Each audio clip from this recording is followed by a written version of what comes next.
wa yassir li amri wahlul 'uqdatam min lisani yafqahu qawli wahdi qalbi bihaqi sayyidina Muhammadin sallallahu alaihi wasallam. Allahumma aftah alaina futuhal arifin. Alhamdulillah, marilah kita panjatkan rasa puji dan syukur kita atas kehadirat Allah Subhanahu wa taala yang alhamdulillah berkat rahmat dan karunia-Nya sehingga kita bisa hadir bersilaturahim, bertatap muka dalam rangka majelis Al-Barzanji IPOSI yang mudah-mudahan Allah Subhanahu wa taala hitung langkah kaki kita sebagai amal ibadah di sisi Allah Subhanahu wa taala. Amin.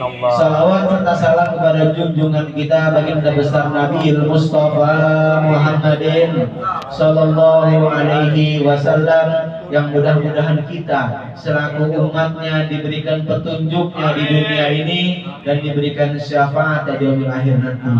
Amin ya rabbal alamin. Yang kami hormati dan yang kami muliakan pembina kita, orang tua kita, Babe Rosid Safri Muslim. Kita doakan mudah-mudahan beliau panjang umur, sehat walafiat, berkah rezekinya, dikabul segala hajat dan lancarin urusannya.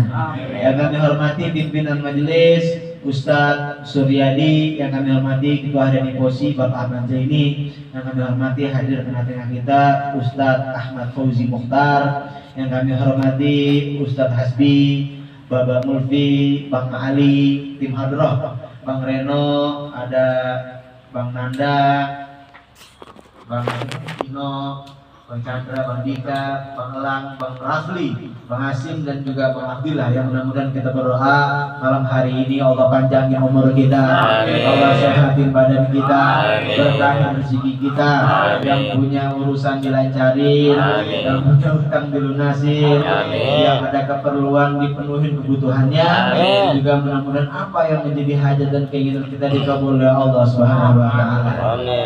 Malam hari ini kita hadir dalam rangka majelis Al-Barzanji IPOSI yang mana hal ini merupakan amalan yang begitu dahsyat khasiatnya, amalan yang begitu besar manfaatnya, yang sebagaimana disabdakan dijanjikan oleh Allah Subhanahu wa taala melalui sabdanya Rasulullah sallallahu alaihi wasallam, man kharaja fi talabil ilmi kana fi sabilillah atariyati.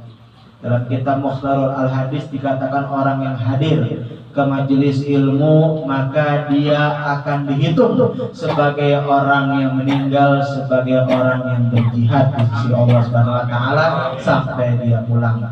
Begitu besar pahalanya hadir ke majelis ilmu, hadir ke majelis Rasulullah sallallahu alaihi wasallam. Selanjutnya manfaatnya ialah kita akan digolongkan sebagai manusia yang iliyin. Manusia yang iliyin adalah manusia yang kedudukannya tinggi di sisi Allah Subhanahu wa taala. Amin. Mudah-mudahan niat ikhlas kita hadir kita di majelis ini mendapatkan dua dari manfaat besar tadi. Amin ya rabbal alamin. Selanjutnya setelah kita membaca riwayat Maulid Nabi besar Muhammad sallallahu alaihi wasallam dalam Gubahan Al-Barzanji yang dikarang oleh Syekh Ja'far ibn Husin ibn Abdul Karim Al-Barzanji, kita melanjutkan dengan membaca, mendengarkan, menyimak, mempelajari sebuah kitab Gubahan Syekh Syarafuddin Al-Imam Yahya bin Syarafuddin An-Nawawi yang berjudul Al-Arba'in Nawawi, berisi 40 hadis baginda besar Nabi besar Muhammad SAW yang mudah-mudahan kita baca, kita bisa amalin, kita bisa terapin dalam manfaat dalam hidup kita. Amin ya rabbal alamin. Membaca kitab ini merupakan bagian daripada perintahnya Allah Subhanahu wa taala. Kata Allah, ada di akhirat kelak yang nanti diazab akibat tidak mempergunakan akalnya. Orang yang berhenti belajarnya, orang yang tidak sepenuhnya memiliki kemauan untuk mempergunakan akalnya. Sebagaimana Allah Ta'ala berfirman dalam firman-Nya, afala tatafakkarun, afala ta'qilun. afala tatadakkarun, dan firman-firman Allah yang lainnya yang memerintahkan kita untuk terus belajar dan terus menuntut ilmu minal mahdi ilal lahdi, dari goyang sampai sampai di liang lahat. Makanya pada malam hari ini kita hadir dengan niat pertama memuji Rasulullah, hadir majelis ilmu. Mudah-mudahan hadirnya kita dapat membawa manfaat buat kita, tidak cuma buat kita, juga buat keluarga besar kita. Amin. Hadis yang ke-33, halaman ke-26.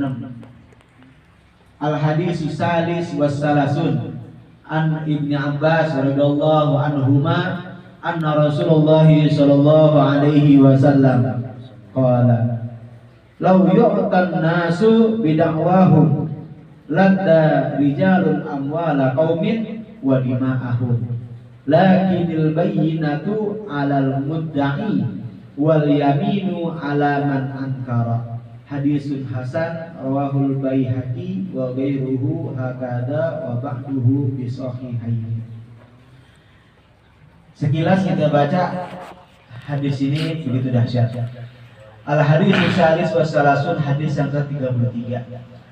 An Ibnu Abbas, dari Ibnu Abbas, semoga Allah meridhai keduanya, Rasulullah sallallahu alaihi wasallam, bahwasanya Rasulullah sallallahu alaihi wasallam, kata Ibnu Abbas, qala, bersabda. Apa sabdanya Rasul? Lau yu'tan nasu bidakwahum, seandainya dikabulkan atas manusia segala tuntutannya, ladda'a rijalun amwala qaumin wa dima'ahum, niscaya manusia itu akan mengambil harta dari kaum yang lain, wa dima'ahum, dan darah mereka.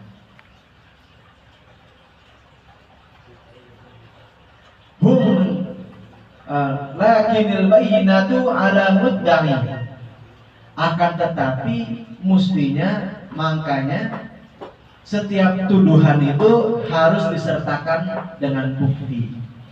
Wal yaminu ala man ankara, dan sumpah atas yang mengingkari, atas orang yang mengingkari.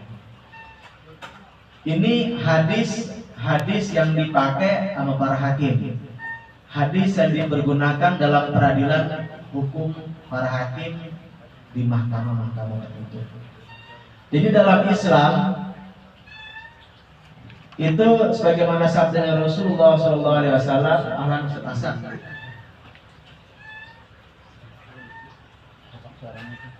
Seandainya manusia nih, kalau kata Rasul, dibenarkan semua tuduhannya, yang satu nuduh ini benar, yang satu nuduh ini benar, tanpa ada bukti, niscaya kaum yang satu dan kaum yang lain akan bertempur untuk memperebutkan harta dan bahkan terjadi pertumpahan darah. Makanya kata Rasul, lakinil bainatu ala mudda'i wal yaminu ala man ankara. Tunjukkanlah bukti bagi yang nuduh. Yang kedua, bersumpah atas apa yang diingkari. Di sini Islam menjaga betul soal tuduhan, soal peradilan hukum. Makanya bukti dalam Islam itu penting. Enggak asal nuduh, enggak asal tunjuk. Karena kalau misalnya ada kata sumpama misalkan, cuman tuduhan aja yang berlaku tanpa ada bukti, cuman omong-omong, apalagi berita burung.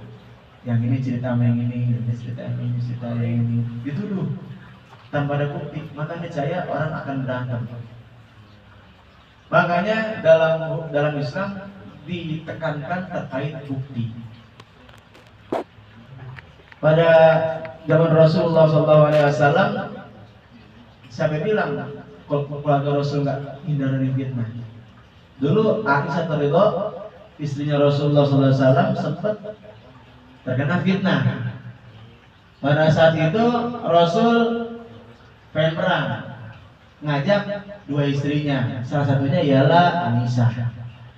Yang mana Aisyah ini ketika perjalanan dia misah sebentar dalam rangka dia pengen buang air kecil dan sebagainya. Namun ketika ini dia tertidur gelap sampai dia bangun, akhirnya Aisyah melihat rombongannya udah pada nada. Karena dia ditinggal sama rombongannya, akhirnya ada pemuda satu datang, kepercayaannya Rasulullah. Kalau zaman sekarang nggak jadi orangnya ganteng, cakep, percaya. Akhirnya dia melihat, dia Aisyah, ente ngapain di sini? Saya ketinggalan. Rombongan udah pada jalan. Ya udah kalau begitu naik ke atas onta sama saya bareng. Ya dibawa tuh ke sebuah tempat. Nah, sampai di satu tempat muncul satu fitnah. Wah, Aisyah habis main gila sama satu orang sahabat Nabi. Wah, jadi tersebarlah fitnah di kalangan para sahabat.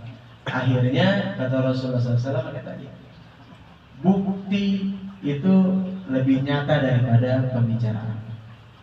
Kata Rasulullah, siapa yang mengatakan Aisyah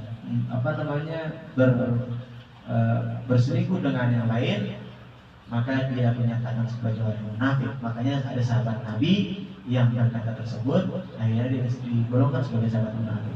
Karena apa? Karena pada satu tuduhan dia nggak bisa menyertakan bukti.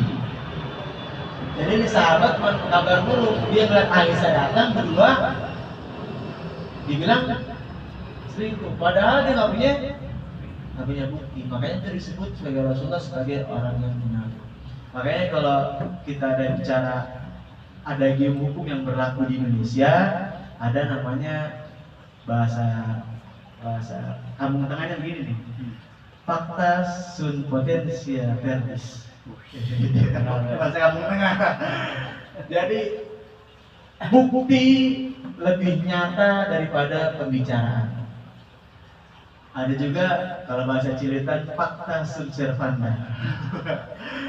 Bukti lebih nyata dari apa yang dijanjikan. Jadi bukti itu lebih penting daripada apapun yang terlihat, apapun yang terdengar. Bang Reno makan nasi, Chandra ngomong, Bang Reno makan nasi loh. Padahal dia dari pagi belum makan gitu. Iya. Apa Chandra buktinya? Itu dia tahan dulu dari tadi. Dia nggak ngeliat Bang Reno makan, tapi dia tahan dulu, dia ngomong makan itu loh. Padahal dia masuk.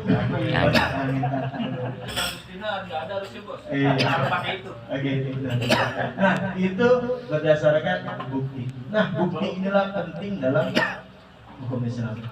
Dan sekarang kita melihat banyak kejadian-kejadian penting, entah di Facebook, di Instagram, di TikTok, kasus-kasus baik kasus siapa ya? Vina, kan orang Bayemo, terus kalau di luar negeri PDD, terus kalau di apalagi Agus dan sebagainya. Banyak kasus-kasus hukum yang ada yang berseliaran di sini. Semuanya berdasarkan pembicaraan. Tapi ada catatan yang perlu kita catat di sini. Mohon maaf nih, pendidikan di Indonesia itu masih tahapnya begini, Pak. Kalau nggak A ya B, benar nggak? Ya. Kalau nggak begini yang benar, kalau nggak ini yang benar berarti itu yang salah. Itu yang benar, ini yang salah. Inilah pendidikan di Indonesia. Belum bisa menyikapi kasus-kasus hukum yang ada di di Indonesia ini dengan baik, sehingga yang disebarkan sama emak-emak sosialita, ya, adik-adik Gen Z nanggung, ya, yang HP-nya iPhone 13 bawah, dan sebagainya, itu yang dia pergunakan dengan apa? Dengan apa yang dia lihat, apa yang dia share, apa yang dia yakini benar, apa yang dia share. Padahal belum tentu yang diyakini itu benar, belum tentu yang tidak diyakini itu salah. Yang mestinya terjadi dalam hidup kita sebenarnya ini ilmunya pendidik. Ada namanya sedikit kita ulas walaupun nggak nanti, tapi seenggaknya kita masih bisa dikit-dikit gitu. Ya, secara yang mestinya itu ada taksonomi belum. Jadi itu ada daya berpikir manusia. Yang pertama ada yang namanya menghafal, Jambul disuruh hafal terus matematika boleh ya? Apa namanya? Dikit. Yang kedua memahami, yang ketiga menerapkan, yang keempat ada yang namanya menganalisa, yang kelima ada evaluasi, enam namanya kritik. Dan ini adalah bagian daripada keilmuan yang harus dimiliki sama manusia saat ini. Pegangannya semakin canggih, tapi daya berpikirnya kurang, Pak. Gitu. Kita lihat anak-anak muda kita, masya Allah kan, udah pada ngerti semua di sini. Kita yakin nggak ada yang nggak bisa main TikTok, nggak ada yang nggak bisa main Facebook ya Bul. Edit Instagram secakap mungkin bisa nggak Bul? Bisa. Gimana caranya biar viral? Bisa. Gimana caranya biar nggak viral? Bisa. Biar nggak kelihatan pun bisa. Pakai CF dan sebagainya. Dan kita ikut semua bisa semua. Tapi yang menjadi kurang ialah daya berpikir teman-teman kita, daya berpikir generasi kita. Makanya dalam pendidikan karakter, pendidikan hukum itu sangat penting soal berpikir. Nah, dalam hari ini kita hadir di majelis ilmu untuk mempergunakan daya berpikir kita. Walaupun kita nggak ngerti, minimal kita dengerin ya Pak. Terus minimal kita bisa menginput apa yang menjadi otak kita. Syukur-syukur kita pulang paham. Kembali ke hadis yang ke-33 ini. Jadi kalau kata Nabi, seumpama misalnya kita saling tuduh, itu udah langsung benar, maka niscaya orang akan saling membunuh dan saling akan mengambil harta satu sama lain. Makanya kita jangan gampang untuk bisa memberikan informasi buruk terhadap orang lain, dan jangan juga gampang membatasi kepercayaan kepada orang lain. Anda misalnya di temannya ada yang mencuri, Anda nuduh temennya mencuri, atau enggak ada temen Anda menuduh temennya mencuri. Hal itu jangan dibenarkan dulu, berpikir dulu orang, apalagi itu teman kita, disabar-sabar dulu. Saripati daripada hadis ini, yang pertama ialah bukti bahwa Islam begitu besar ilmunya, sampai hukum aja Bang Ali dibahas. Hukum aja dibahas, hukum yang terlibat dalam manusia dibahas. Inilah begitu besar. Yang kedua ialah bagaimana kita memberikan kemanfaatan kepada orang lain, menyelamatkan orang lain dengan tidak memberikan tuduhan dan keperluan yang tidak penting buat orang lain. Dan yang ketiga, dalam hadis ini juga memberikan kepada kita pemikiran bahwa manusia itu hidup terus berkembang, hidup terus harus bisa mempergunakan akalnya dengan baik. Sekolah, terus sekolah, belajar, terus belajar. Makanya kalau kata WHO tuh, umur muda tuh bukan umur 33, bukan. Umur muda tuh dari umur 21 tahun sampai umur 60 tahun.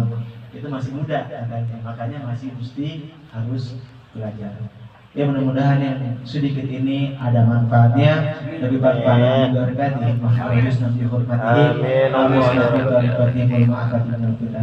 Amin. Assalamualaikum warahmatullahi wabarakatuh.